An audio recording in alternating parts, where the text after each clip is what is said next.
Hello, Moonagi here, and welcome to another review, which I am actually really overdue for. I didn't have the opportunity to sit and do it because I have like so much on my plate, and I'm trying to get other stuff in planning. I'm still trying to write stuff out, so it's a huge mess. You want some evidence? This is evidence. See all this writing? Yeah, it's a mess. But with that today, next review today is going to be Chop and Drop. So without further ado, let's get it. So, the immersion of Chop and Drop, which I won't lie, the immersion was really good on this one, because the one thing that really sold it was for the fact of the matter that you were sitting in I almost call it a box car, but it's not a box car. It's just probably is called a box car. I don't remember, but the device that you stand on that helps you raise to get some elevation and be able to move in closer or further away from your target, that was really good. I never in my life would imagine being on one of those in my entire life, and to be able to do that, really sold the immersion on it. Like, I really like, oh wow, I didn't know I would ever do something like this. And the higher you go, you can really capture like, wow, I'm really high up. I wonder how the workers feel when they're up here. Like, are you scared or don't really think about accidentally malfunctions and you just wind up stuck up there or something, like stuff like that. Like, it's really amazing, very amazing. I find it an increase on the immersion. Obviously, like I mentioned, it's chopping down trees, and I like the fact that we was in the neighborhood. It really, like the neighborhood we was in, and you see the trees, which it was kind of cheesy on the trees a little bit. I feel like not a lot of work was done on those trees, but I'll get to that in gameplay. But with that, like I could really say with real high level passion that the immersion really was all you really like. What the game gave you was all the immersion really needed to really sell it, and that was really important. Because like one, being in that machine alone is enough. Because imagine if they would like to bump it up a little bit, because nowadays immersion VR has you on the move. It would be real nice to actually have to like drive to your destinations and really position yourself and all that. But again, I would explain that in gameplay. So as the immersion, very well done.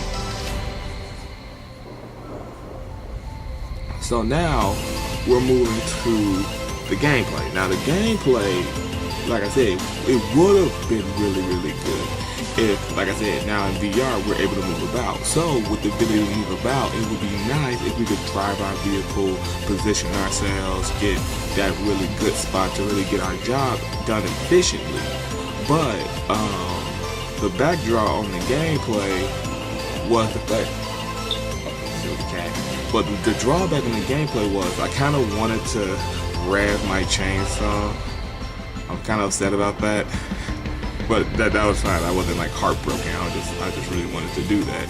But then again, as for that, chopping down the trees, that was fine. That was really realistic, very realistic, and I think a little bit of the physics needed some work. But other than that, I couldn't really pan it like hard. But what I could pan was just the level of deliverance that the game gives. And when I say deliverance, it's because of the fact of the matter that you get an X amount of time to chop wood, and then somewhere along the line as I was playing the game, I managed to break the game so I could just chop all the wood, but the time wasn't moving. That was kind of weird. And then to make matters even worse, I kind of wanted more levels. I don't think there were levels in that game. Because if there was a lot more levels, I would have really enjoyed being able to be a part of those levels. Because, like, imagine like if you saw the end of my video, I raised the bar to the point where I could have like got shocked by an electrical cord. And I think it would have been nice because it would be a challenge where you have to work so trees don't fall on your boxcar, and yet you have to watch the cable line so you don't get shocked or accidentally lift up your chainsaw and snip a wire. Like all that would have been excellent challenges. Have cars limiting our reachability, so we really have to be precise. Like all that stuff would have made the gameplay really worth playing. Like really worth playing. I probably would have kept playing, but they don't get that stuff. So that kind of blew. That really blew. So, like I said, the gameplay was really simplistic, you know, really well done. It's not really hard to control. It was a little bit hard to control the boxcar because you have to do it all one at a time.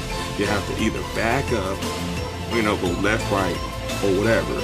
And then you have to raise up or down, which I believe you should be able to do both. I mean, come on. I mean, once you put down your chainsaw, I have two hands. I can do both.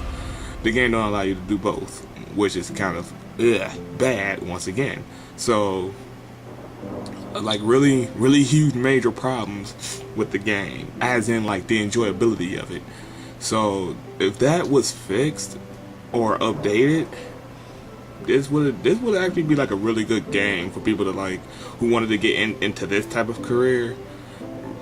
Go for it. Like, go for it. It's a real deep simulation. Like, it's a real deep simulation. So it'll really teach you how to, you know, I understand they updated for you can have a little bit of finesse, but as for removing finesse, it can really teach you like you know, really understanding. Like if it really had those different challenges, it would really teach you how to really understand. Obviously, you know, real life is different than a video game, but it would really give you a little bit of guidance that, you know, don't do this, be careful of this, be aware of this, watch out for this, like stuff like that. It would be really good for those who do that. And that's why I kind of like a lot of games that are kind of simulators, because I like simulating what you could, you know, what others are doing. So that's really important. But like I said, so the gameplay, very simplistic. Really wish we had more levels and more better challenging concepts. But so as like I say for the gameplay, it's kind of a meh. So I'm really sorry about that. So now as for the context of it, with the context I kind of accidentally, more or less, excuse me, I more or less explained it in gameplay, because like I said, this is for those who are in this profession or trying to get into this profession, and the context that this delivers is really good for those who just, you know, the curiosity. Like, I wonder how it feels when people will be a lumberjack. So in this VR simulation, you actually have to chop down trees, and yet you have to watch the trajectory of where the tree is gonna fall, calculate the length of that tree, so as it's falling, you don't have no collateral damage, you don't have no personnel hurt in the process, like stuff like that. That's small stuff like that really sells the game. Sorry. Excuse me. Because like I said, there's tiny stuff that really sells the video game nowadays. Like the big stuff, we expect the big stuff already, and you're gonna deliver big stuff regardless, but it's the tiny stuff we look for. So it's like, for example, if there was a police officer VR game, which there is, which they are, that's early, way early access. It's not even worth playing, to be honest. Well, like worth playing as in it's not ready to be played. It's like alpha, but it's early access still. You know, it's green lighted for early access. But no, so what it is, you're a police officer, which is good. You get to drive your car, which is good.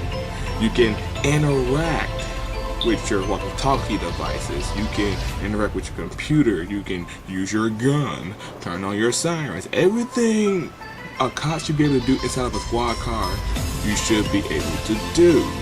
And it's tiny stuff like that which sells the game. We care less about everything else. It's just the amount of stuff we can do in our car will sell the game so fast. And I'm not saying like one thing will sell the game. No, I'm saying like that. If you take one thing and just focus on the tiny stuff and do that for the entirety of the game, we can overlook any major discrepancies, and that's what makes it good. In this case, this is for this, if they did a major update to really bring back those challenges, those small details would really sell this. So But as for its context, it was good. For the context, yes, okay, we see where you're going. But for the actual selling of it, for people to actually really get engaged in this, it's not there. So that's how it works. That's how it works. So, so as for the context, it's okay. So that's all I can say about that. So now, as for our replay value, which I kind of snitched on that as well, there is none, sadly. Because this is one of those, you experience it, get your feel for it, and then after you did what you needed, that's it. Because we don't have those challenges. We do not have that extra stuff. We don't have, and like perfect example, there are such things as people who wood carve, and people who wood carve, they use chainsaws. And irony with that can be like a little bonus activity you can do. Oh, you want to carve something? Well, let's teach you how to carve. You're going to cut here, cut this off, cut that off. Tiny stuff like that to not take us away from the game, but like to give us something more to do. That's a good way to keep us in it for replay value. Because, you might carve something different. So, that, like I said, a lot of stuff would have gave replay value, but it's not there, so sadly, there is none. And that includes me. Me, no replay value. For you guys, I'm telling you, there's no replay value. So, so sadly enough, just a big fat thumbs down. Sorry. But I really hope this review was helpful for those who, like I said, are interested in the game or curious about it. It's free, so by all means, give it your go. I mean, you're not going to play it again after your first go, but hey, at least you can jump in the ring and say you played it. So, with that said, everybody, I really hope this review helped for those who get the HTC Vive. That's my standpoint. I am considering getting Oculus Rift in the very far future, but especially when I get a legit job. Anyway, I'm telling everybody, thank you all for watching, and please continue on watching. And as always, I'll see all of you when the next moon rises.